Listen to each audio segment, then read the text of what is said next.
179.9 for regular, 234.9 for diesel, 206 for 89 octane, 217 for 91, and 223 for 93 octane. 93 octane for you rollers. You're paying quite a bit for a liter of gas. Well, it's been a few days since I did a video. Life got busy this week and I didn't have time. So I'd like to thank the people that checked in on me, make sure I was okay. I appreciate that. A few viewers reached out to me. Thank you very much. Dewey's doing well. Just couldn't get around to the camera this week. But you know what? 5 days since my last video thereabout, something like that. And just went down, fed my local watchdog like I've been doing on a regular basis. On every day now I feed them. Another regular viewer of mine contributes to his food. He's a local person in the neighborhood. So thank you for that. Old Shaka is getting well fed. Anyhow, went by, just checked out the gas station. We all know the prices are astronomical right now. It's hovering around well, it's about $1.80 a liter for regular gas, and about $2.35 to $2.40, depending on where you are in Ontario, for diesel. Like I know the prices out west are considerably higher, especially on Vancouver Island. I get some people commenting or letting me know how much they pay for gas out there, and it's crazy. So, of all the industrialized Western countries, I believe that Canada and Mark Carney are the only government that isn't easing tax restraints with regards to fuel. And compound that with, on April the 1st, today is, what do we got here? What do we got, April 5th? It's a Sunday in Toronto, I think it's April 5th. And April 1st, a 16%, oh, Jesus. A 16% federal carbon tax was levied. So not only are the Carney Liberals not giving us a break at the pumps, they are compounding it drastically. So this is the course that the Liberals are doing to the everyday Canadian.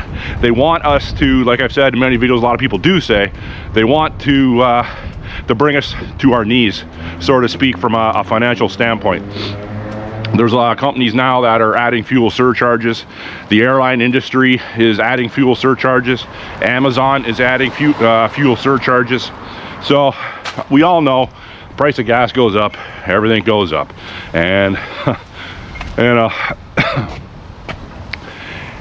we all need to eat, right? So if you're by yourself like I am, you go into grocery stores, you know the price of things. If you're in a domestic relationship and you don't go into grocery stores, but your partner does, I'm sure you hear their feedback when they come back, and you know, you put your groceries on the table and you know, you spend $140, $150, which is nothing these days, and you have like maybe 2 bags of groceries. So it is going the course, and it's a planned out course. A lot of people are using the expression that I've been using for many years on their videos, and that's managed decline. And that's exactly what it is. They are managing the decline. A bunch of polls are coming out right now, which they always do. They're daily, and they are mimicking the message that Mark Carney is ahead Pierre Poilievre by double digits. He's running away with it. His favorability is at 61%. But he was at Mark Carney was at the Ottawa Senators NHL hockey game over the weekend, and he was booed quite noticeably. So these polls are a bunch of bullshit. Look at that truck. Look at the Shelby pickup truck. That's the second time I've seen one of those Shelbys in my neighborhood. What's going on? They running from the cops? They lost?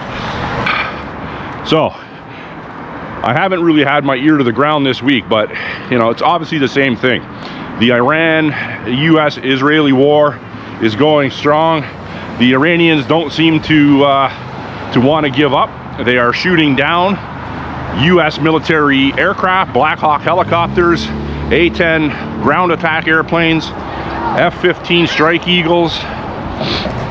And that is not good. That's not a good sign. Those are very technologically advanced aircraft. And I think from me doing this video, there is still one U.S. aviator unaccounted for. I believe from an F-15 Strike Eagle. So they don't know if he's alive, he or she, I should say, is alive or dead. But there are reports that he or she is communicating with U.S. support that is out looking for him. Her. A lot of female pilots. So I shouldn't make the assumption that it's male. I apologize for that. So that's ramping up. Here comes this Shelby truck again. Look at this thing. Look at this thing.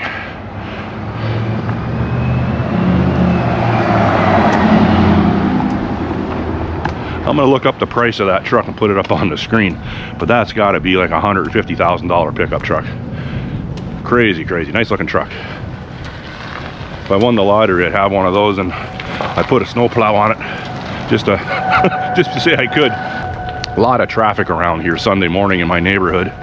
There's a Somali, I guess it's a mosque or some sort of place of worship, but it's busy. But yeah, so the Iranian war seems to have no end.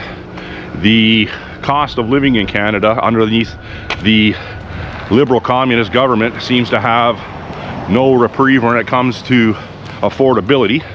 That's not going to go anywhere. That's not going to get any better. Pierre Poilievre is going after Carney pretty hard with regards to dropping some taxes on the fuel to give everyday citizens a little breathing space. But so far he's not doing that. Will he succumb to pressure? I don't know. Because like I said, there's a lot of countries that are helping out its citizens. Canada is not one of them, which is no surprise to a lot of people that watch my content. The Liberals have one trajectory, and that is to usher in the Chinese and the Chinese Communist Party, the Chinese political way of dealing with its citizenry, and that's where it's going. There's rumor now that the Stellantis plant in Brampton is going to start manufacturing Chinese EVs. That's not confirmed, but that is a rumor. Now, will they bring Chinese workers over to staff those plants? Yeah, good possibility. Like, where was it? It was, oh, I think it was in the States, actually. It wasn't in Canada, where they had, I think it was in the States, where they had some sort of manufacturing facility, and they brought in Koreans, like a bunch of Korean people from Korea, to staff the manufacturing facility. But now, would it surprise anyone watching my channel that if they did take over the Stellantis plant? It's a massive plant in Brampton, Ontario. Would it be a surprise to anyone if they did? And would it be a surprise if they staffed it with Chinese nationals? No, it wouldn't. And there's enough Chinese people here right now to staff 20 of those plants or more. So, and maybe they can put a police station right beside it, a Chinese police station, and maybe beside that they could put a Chinese military barracks, you know, because that's where we're going. Donald Trump is not going to be our savior. He's not going to keep the Chinese out of here by the looks of it. He has too much internal problems going on with his own country, and he spread himself too thin on a global scale. He's letting people go. Pam Bondi, Dan Bongino, well, he resigned, and now there's talk of Tulsi Gabbard being let go. So there's too many internal issues and global conflicts that Trump has involved himself with to focus on Canada. And Mark Carney likes it that way. Mark Carney wants to keep Trump the evil boogeyman, and that's the plan. But anyhow, short little video today. You got any questions, comments, or concerns, put it in the comment section. And like I said, I appreciate people for reaching out to see if I was okay. Thanks for watching. Bye.